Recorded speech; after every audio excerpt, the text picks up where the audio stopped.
రాజగోపాల్ రెడ్డి గారికి అనుకున్నారు కదా, ఎస్పీఐ అల్లుడు రాజగోపాల్ రెడ్డి గారు టికెట్ వస్తుంది అనుకున్నారు.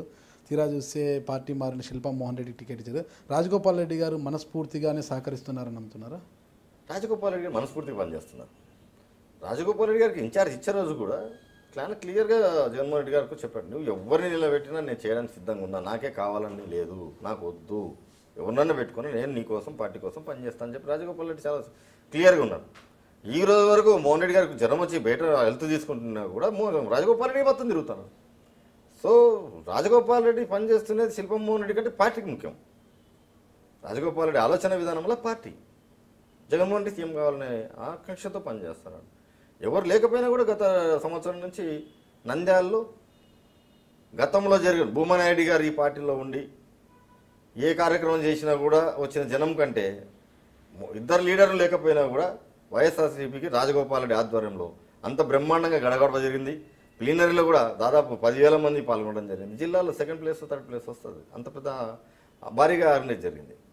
సో రాజగోపాల్ రెడ్డి పార్టీ కోసం పనిచేస్తున్నాడు, జగన్మోహన్ రెడ్డి గారి కోసం పనిచేస్తున్నాడు, ఖచ్చితంగా మనస్ఫూర్తిగా పనిచేస్తాడు. మళ్ళీ ఎప్పుడే కానీ రాజగోపాల్ రెడ్డి ఒక మాట ఎవరికి ఇస్తే మాట కోసం నిలబడే మనిషి, ఎక్కడ మాట తప్పడు. అవసరమైతే 10 రూపాయలు ఆయన సొంతానికి ఖర్చు పెట్టుకుంటాడు కానీ ఒక ఆశించాడు. ఆ టైం రాజగోపాల్ రెడ్డి. సో రాజగోపాల్ రెడ్డి క్లియర్గా జగన్మోహన్ రెడ్డి గారి కోసం పార్టీ కోసం పనిచేసే వ్యక్తి. ఇకపోతే నంద్యాలలో మొత్తం ఎన్ని మున్సిపల్ వార్డులు ఉన్నాయి, ఇప్పటికి ఎన్ని వార్డులు కవర్ చేస్తారు, అన్ని వార్డుల వారీగా నాయకుల్ని కేటాయించారా ఎట్లా? దాదాపు నంద్యాలలో 42 వార్డులు ఉన్నాయి. నంద్యాలకు 2 వార్డులు కాకుండా మున్సిపల్ కాకుండా 2 మండలాలు కూడా వస్తాయి. ప్రతి ఒక్క చోట అది దాదాపు 50-60% పూర్తయింది. ఇన్ఛార్జ్లు వేయడం కూడా తిరుగుతూ అందరు గడప గడప తిరుగుతూ ఉన్నారు చాలా వరకు. పబ్లిక్లో వచ్చే రెస్పాండ్ ఏంది, ఏ విధంగా ఉంది పబ్లిక్లో ఒపీనియన్ అనేది కూడా మాకు ఇప్పటికప్పుడు ఇన్ఫర్మేషన్ వస్తుంది. ఎక్కువ భాగం వైఎస్ఆర్సీపీకి వెంటనే ఉండం మేము వల్ల చాలా వరకు ఒకటి కూడా అభివృద్ధి జరగలేదు. ఎక్స్పెషల్లీ ఎస్సీ కాలనీలు బీసీ కాలనీల్లో 3 సంవత్సరాల నుంచి ఎక్కడ రోడ్లు వేయలేదు.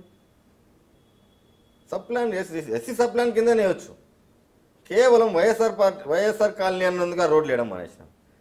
చంద్రబాబు నాయుడు అంత పర్సెంటేజ్ చూపిస్తున్నాడు.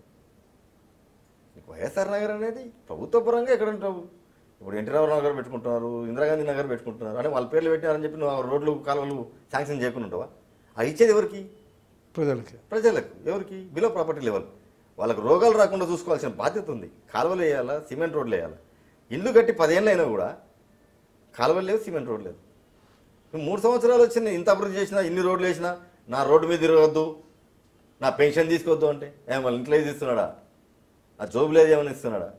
నేను ఓటుకు 5,000 ఇవ్వగలను అని చెప్తున్నాడు. అంటే ఏ విధంగా పబ్లిక్ నువ్వు చేస్తున్నాడు? అందరినీ మోసం చేస్తున్నాడు. అభివృద్ధి కార్యక్రమాలు ఎలాంటిది లేవు. ఇప్పుడు ఎస్సీ సబ్ ప్లాన్ కింద ప్రతి ప్రాంతానికి ఇవ్వాలా, కానీ ఇక్కడ నేను చాలా కాలనీలు మేము తిరుగుతాను, ఎక్కడ రోడ్ లేదు, డ్రైనేజ్ లేదు, మురుగునీళ్ళతో రోగాలు వచ్చి పడుతున్నారు. దోమల మీద దండయాత్ర చేస్తాననేది కనీసం అటువంటి టైంలో ఇటువంటి కాలనీలు గుర్తుకు రావాలి కదా.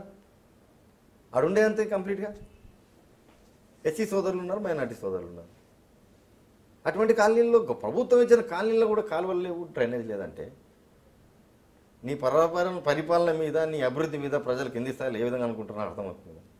సో ఇటువంటి వల్ల మేము కంప్లీట్గా జగన్మోహన్ రెడ్డి గారు ముఖ్యమంత్రి అయిన తర్వాత, ఇక్కడ శిల్పా మోహన్ రెడ్డి గారు రేపు ఎలక్షన్లో గెలిచిన తర్వాత కూడా ఇటువంటి కాలనీల అభివృద్ధికి చాలా వరకు ముందుకు తీసుకొని పోతాం. ప్రతి చోట కూడా నంద్యాల ఇప్పుడు మా దృష్టికి వచ్చే సమస్యల మీద కూడా ఇమ్మీడియట్గా రెస్పాండ్ అవుతున్నాం. ఎక్కడెక్కడ ఏ విధంగా చేయాలో రేపు ఎలక్షన్ మోహన్ రెడ్డి గెలిచిన తర్వాత కూడా పార్టీ సొంత నిర్ణయాలతో కూడా ముందుకు పోయి అభివృద్ధి చేయడానికి కృషి చేస్తాం.